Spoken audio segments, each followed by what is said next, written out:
Climate change सिर्फ temperature बढ़ने और ग्लेशियर पिघलने के बारे में न है। ये हमारे टाइम की सबसे कॉम्प्लेक्स और अर्जेंट पॉलिटिकल चैलेंज बन गया है। देखा जाए तो प्रॉब्लम सिंपल लगती है।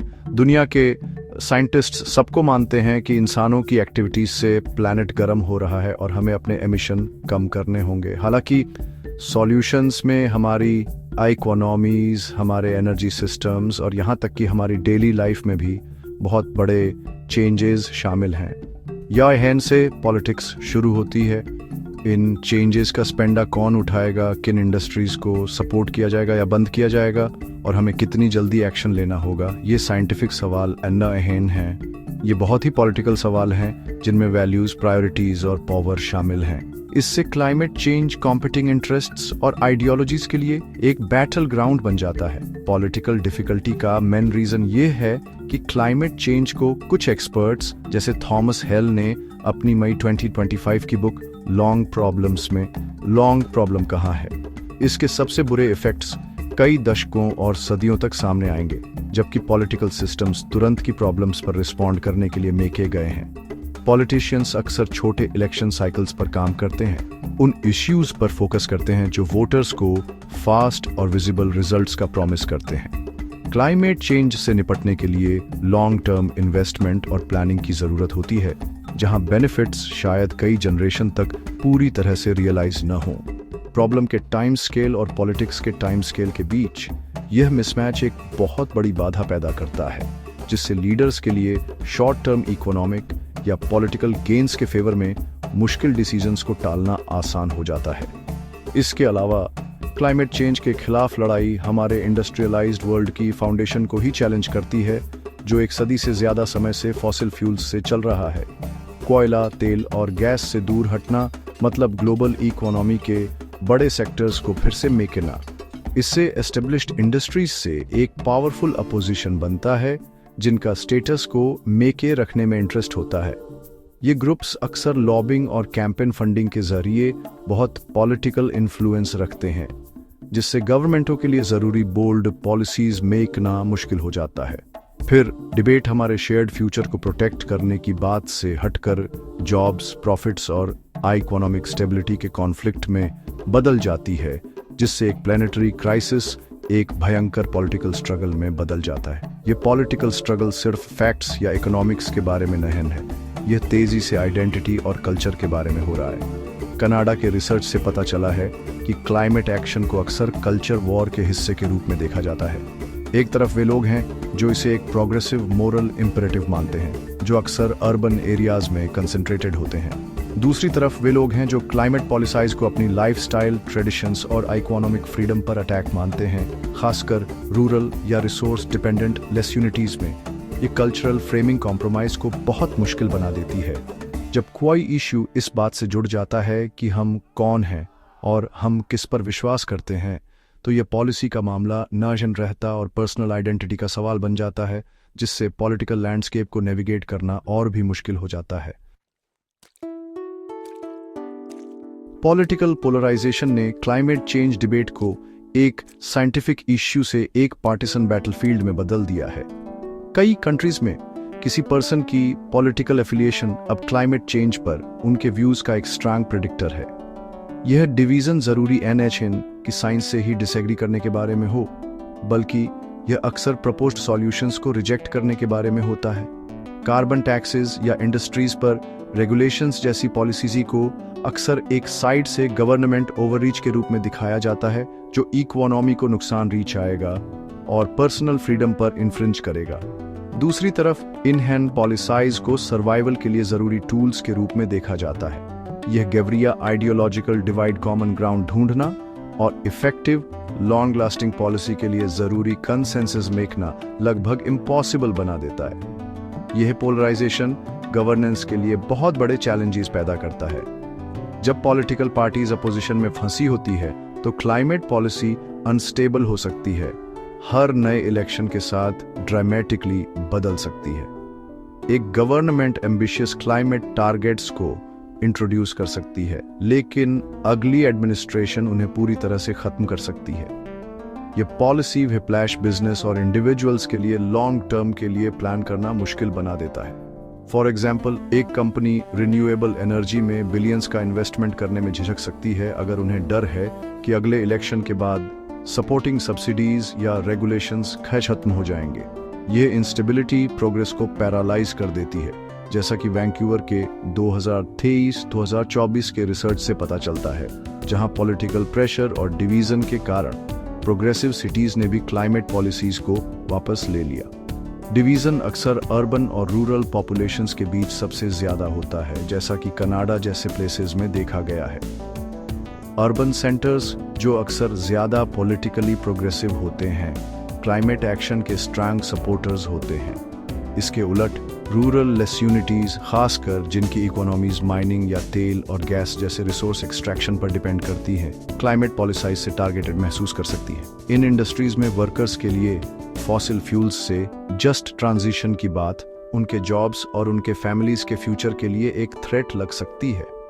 यह ज्योग्राफिक और इकोनॉमिक स्प्लिट एक पॉपुलिस्ट नैरेटिव को बढ़ावा देता है, जो क्लाइमेट एक्शन को एक एलीट प्रोजेक्ट के रूप में दिखाता है, जिसे मेहनती पीपलों पर थोपा गया है, जिससे रिसेंटमेंट गिवरिया होता है और क्रॉस पार्टी कोऑपरेशन और भी मुश्किल हो जाता है। अल्टीमेटली, ये एंट्रेंच्ड पोलराइजेशन का मतलब है कि टॉक चीत अब बेसेट सॉल्यूशंस ढूंढने के बारे में न छेम है।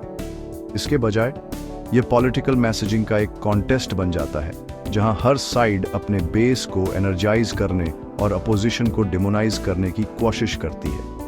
फैक्ट्स और साइंटिफिक एविडेंस इमोशनल अपील्स और आइडेंटिटी पॉलिटिक्स के पीछे रह जाते हैं।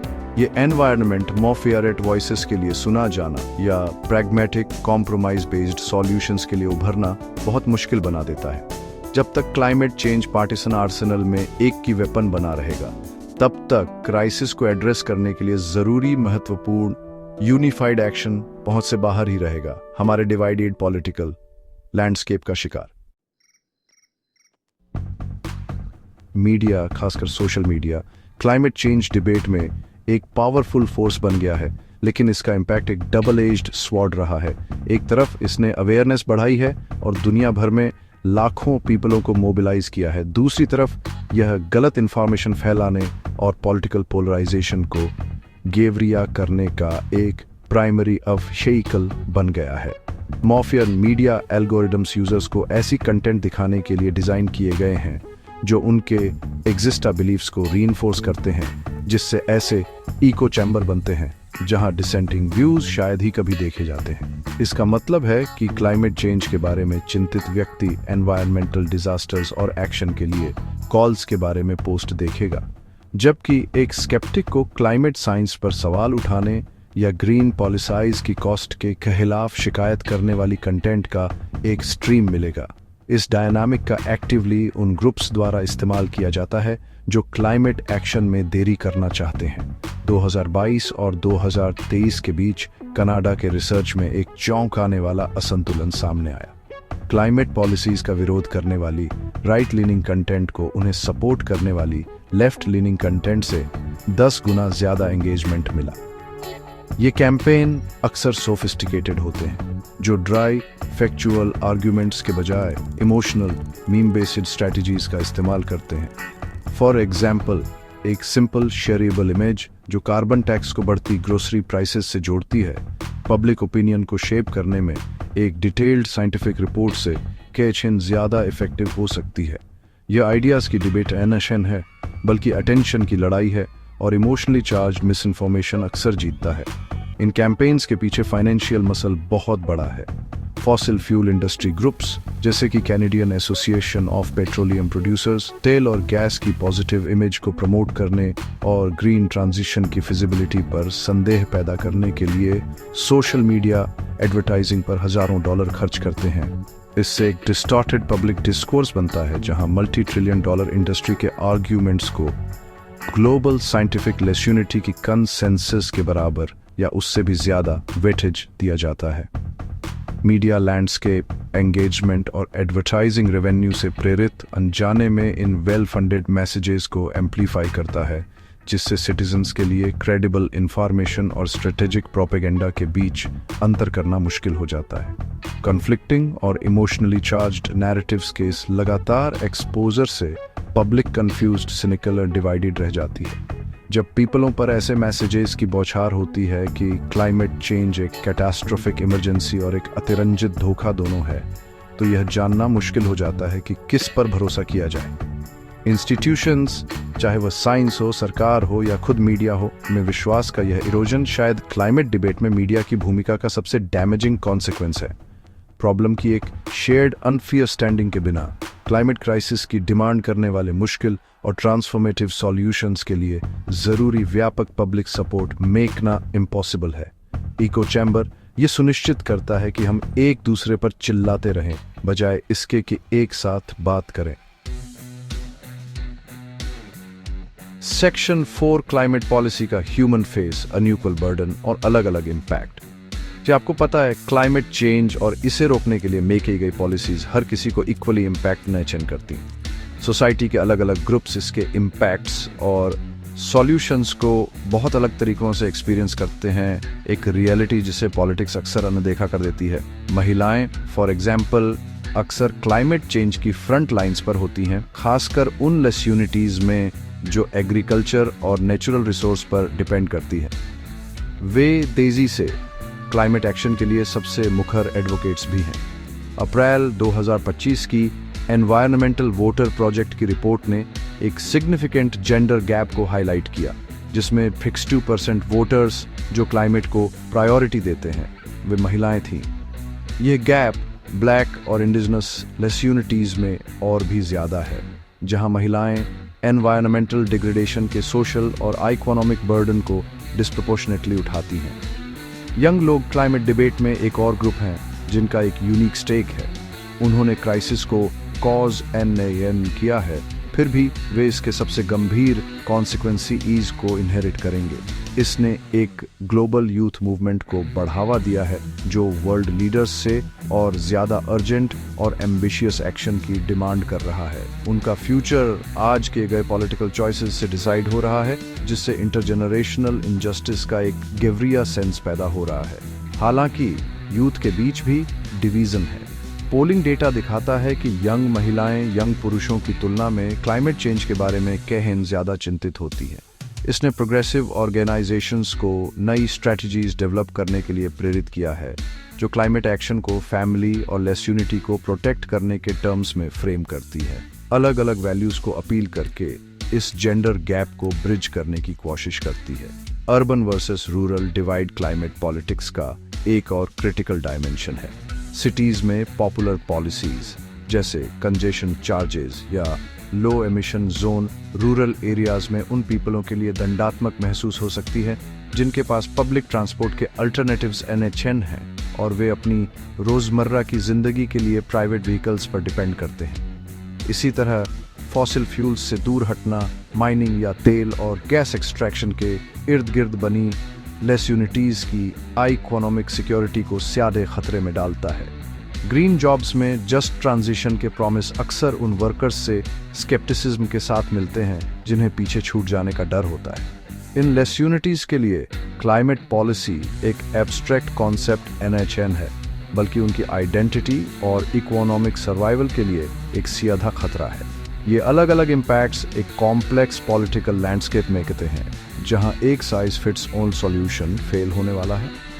इफेक्टिव क्लाइमेट पॉलिसी को इन सोशल डायनामिक्स की अवेयरनेस के साथ डिज़ाइन किया जाना चाहिए। इसके लिए महिलाओं, यंग पीपलों, इंडिजिनस लेस यूनिटीज, इंडस्ट्रियल वर्कर्स और रूरल फैमिलीज की स्पेसिफिक कंसर्न्स को सुनना ज़रूरी है। इन वॉइसेस को इग्नोर करने से न केवल अनजस्ट पॉलिसाइज बनने का रिस्क होता है, बल्कि पॉलिटिकल बैकलैश को भी बढ़ावा मिलता है, जो क्लाइमेट एक्शन को पूरी तरह से पटरी से उतार सकता है। एक सक्सेसफुल स्ट्रेटजी को फेयरनेस की फाउंडेशन पर मेक किया जाना चाहिए, यह सुनिश्चित करते हुए कि ट्रांजिशन के बर्डन को इक्विटेबली शेयर किया जाए और कोई भी लेस यूनिटी तूफान का सामना अकेले न करे। सेक्शन 5 एक ग्लोबल पजलो इंटरनेशनल कोऑपरेशन और फाइनेंस की जरूरत। क्लाइमेट चेंज एक फंडामेंटली ग्लोबल प्रॉब्लम है जो नेशनल वॉरफेयर्स का सम्मान नहीं करती। एक कंट्री से होने वाला एमिशन पूरे प्लैनेट के टेम्परेचर को बढ़ाने में कंट्रीब्यूट करता है, जिसका मतलब है कि कोई भी सिंगल नेशन इस क्राइसिस को अकेले सॉल्व नहीं कर सकता। ये सिंपल फैक्ट इंटरनेशनल कोऑपरेशन को सिर्फ डिजायरेबल ही नहीं बल्कि एब्सोल्युटली एसेंशियल मेकता है। कई दशकों से कंट्रीज ने पेरिस एग्रीमेंट जैसे अग्रीमेंट्स के जरिए अपने एफर्ट्स को कोऑर्डिनेट करने की कोशिश की है, जहां नेशंस स्वेच्छा से अपने एमिशन को कम करने का प्रॉमिस करते हैं। हालांकि प्रोग्रेस स्लो और पॉलिटिकल डिफिकल्टाइज से भरी रही है। Main challenge free rider problem है। कुछ कंट्रीज दूसरों को एमिशन कम करने का भारी काम करने दे सकती हैं, जबकि वे खुद फॉसिल फ्यूल्ड इकोनॉमी से बेनिफिट लेते रहते हैं। यह टेंशन खासकर डेवलप्ड और डेवलपिंग नेशंस के बीच ज्यादा है। हिस्टोरिकली ग्लोबल नॉर्थ में इंडस्ट्रियलाइज्ड कंट्रीज एग्जिस्टर क्लाइमेट क्राइसिस का कारण बनने वाले मोरतर एमिशन के लिए रिस्पॉन्सिबल हैं। फिर भी यह ग्लोबल साउथ में डेवलपिंग कंट्रीज हैं जो अक्सर इसके इम्पैक्ट्स के लिए सबसे ज़्यादा वल्नरेबल होती हैं। अफ्रीका में एक्सट्रीम ड्रॉट से लेकर छोटे आइलैंड स्टेट्स को खतरे में डालने वाले बढ़ते सी लेवल तक। ये नेशंस काफ़ी हद तक सही ये आर्गू करते हैं कि उन्हें अपनी इकोनॉमिक डेवलपमेंट को उस प्रॉब्लम को सॉल्व करने के लिए सैक्रिफाइस नेशन करना चाहिए जिसे उन्होंने क्रिएट नेशन किया। उन्हें अपनी इकोनॉमीज को बढ़ाने और अपने पीपलों को पूरी से बाहर निकालने के लिए स्पेस की ज़रूरत है, जिससे ग्लोबल एमिशन रिडक्शन की कॉल बहुत कॉम्प्लिकेटेड हो जाती है।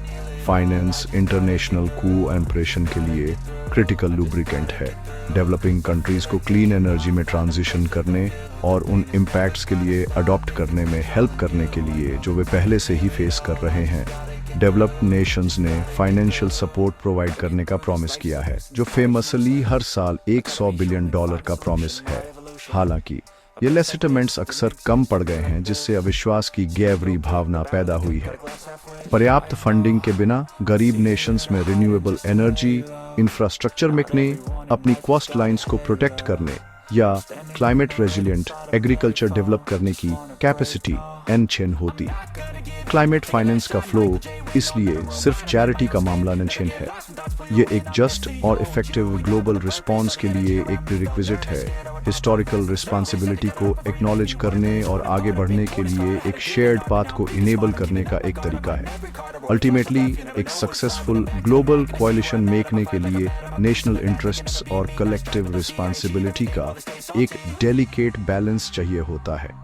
इसके लिए पावरफुल नेशंस को एग्जाम्पल सेट करके लीड करना होगा, अपने एमिशन में गहरी कटौती करनी होगी, जबकि दूसरों को रोबस्ट फाइनेंशियल और टेक्नोलॉजिकल सपोर्ट प्रोवाइड करना होगा। इसमें ट्रांसपेरेंसी और अकाउंटेबिलिटी का एक फ्रेमवर्क भी चाहिए, ताकि यह सुनिश्चित किया जा सके कि सभी कंट्रीज अपनी बात पर कायम है। यह इंट्रिकेट डिप्लोमेटिक डांस स्लो और अक्सर निराशाजनक होता है, लेकिन क्लाइमेट एक्शन के ग्लोबल पजल को एक साथ जोड़ने का यही एहसात्र तरीका है। हमारे शेयर्ड प्लैनेट का फ्यूचर इस बात पर डिपेंड करता है कि क्या हम कॉमन गुड के लिए वेल्थ और पावर के डिवीजन को ब्रिज करते हुए एक साथ काम करना सीख सकते हैं। सेक्शन 6 आगे का रास्ता, मेकना, विल, वर्ड्स और पीपलों की शक्ति। क्लाइमेट क्राइसिस को दूर करने का रास्ता टेक्नोलॉजी या रिसोर्सेज की लेसी से नहीं बल्कि पॉलिटिकल विल की लेसी से रुका हुआ है। सॉल्यूशंस रिन्यूएबल एनर्जी से लेकर सस्टेनेबल एग्रीकल्चर तक मोरीतर मौजूद है। जो लेसी है वह उन्हें ज़रूरी स्केल और स्पीड पर इम्प्लीमेंट करने का कलेक्टिव रिजोल्यूशन है। ये शीन पर पॉलिटिकल लीडरशिप सबसे इम्पॉर्टेंट हो जाती है। लीडर्स को मुश्किल, कभी कभी अनपॉपुलर डिसीजंस लेने के लिए तैयार रहना चाहिए, जो शॉर्ट टर्म पॉलिटिकल गेन के बजाय लॉन्ग टर्म प्लैनेटरी हेल्थ को प्रायोरिटी दें। इसके लिए पावरफुल वेस्टेड इंटरेस्ट्स के सामने खड़े होने का करेज और एक लेस पेलिंग होपफुल फ्यूचर को आर्टिकुलेट करने का विजन चाहिए, जिसके पीछे लाइफ के सभी सेक्शंस के लोग एकजुट हो सके। मीडिया की भी इस फ्यूचर को शेप करने में एक गहरी रिस्पॉन्सिबिलिटी है। पोलराइजेशन को बढ़ावा देने और गलत जानकारी को एम्प्लीफाई करने के बजाय मीडिया आउटलेट्स एक कंस्ट्रक्टिव रोल निभा सकते हैं और प्लेना भी चाहिए। इसका मतलब है he said she said framing से आगे बढ़ना, जो साइंटिफिक कंसेंसस और क्लाइमेट डिनायल को झूठा बैलेंस देती है। इसका मतलब है सिर्फ प्रॉब्लम्स पर एनएचएन बल्कि सॉल्यूशंस पर फोकस करना और डिवीजन के बजाय एम्पैथी को बढ़ावा देने के लिए क्लाइमेट क्राइसिस के पीछे की ह्यूमन स्टोरीज को बताना। साइंस पर रिस्पॉन्सिबली रिपोर्टिंग करके ग्रीन ट्रांजिशन के इकोनॉमिक अपॉर्चुनिटीज को हाईलाइट करके और लीडर्स को अकाउंटेबल ठहरे आकर मीडिया उस इन्फॉर्मेड पब्लिक कंसेंसस को मेकने में हेल्प कर सकता है जो मीनिंगफुल पॉलिटिकल एक्शन की फाउंडेशन है। सबसे इम्पोर्टेंट बात यह है कि चेंज के लिए पुश सिर्फ टॉप डाउन नहीं आ सकता, इसे एंगेज्ड सिटीजन्स द्वारा ग्राउंड अप से ड्राइव किया जाना चाहिए। जब लोग अपनी आवाज़ उठाते हैं, लेस यूनिटी ग्रुप्स में शामिल होते हैं और वोट करते समय क्लाइमेट को प्रायोरिटी देते हैं, तो वे पॉलिटिशियंस को एक पावरफुल सिग्नल भेजते हैं कि इनएक्शन अब एक्सेप्टेबल नंशन है। जैसा कि 2023 के यूएस इलेक्शन ने दिखाया, क्लाइमेट वोटर्स का एक छोटा लेकिन डेडिकेटेड ब्लॉक भी इलेक्शन को स्विंग कर सकता है, जिससे पॉलिटिशियंस को इस इश्यू को सीरियसली लेने के लिए मजबूर होना फैलता है। सिटीजन पार्टिसिपेशन एक एब्स्ट्रैक्ट पॉलिसी डिबेट को एक प्रेसिंग डेमोक्रेटिक डिमांड में बदल देता है। यह पॉलिटिकल विल का इंजन है जो पब्लिक एंग्जाइटी को ठोस पॉलिटिकल पावर में बदलता है। आखिर में क्लाइमेट चेंज से निपटना दो फ्रंट्स पर लड़ी जाने वाली लड़ाई है, एमिशन और टेम्परेचर की फिजिकल वर्ल्ड और आइडियाज, इंटरेस्ट्स और पावर की पॉलिटिकल वर्ल्ड। इस लड़ाई को जीतने के लिए सिर्फ साइंटिफिक फैक्ट्स से ज़्यादा की ज़रूरत है। इसमें बेहतर स्टोरीज और ज़्यादा इंक्लूसिव कन्वर्सेशंस चाहिए। इसमें एम्पैथी की पॉलिटिक्स चाहिए जो ट्रांजिशन के बारे में चिंतित पीपलों के लेजिटिमेट डर को स्वीकार करती है, और एक मीडिया चाहिए जो डिवाइड करने के बजाय एकजुट करने की कोशिश करता है।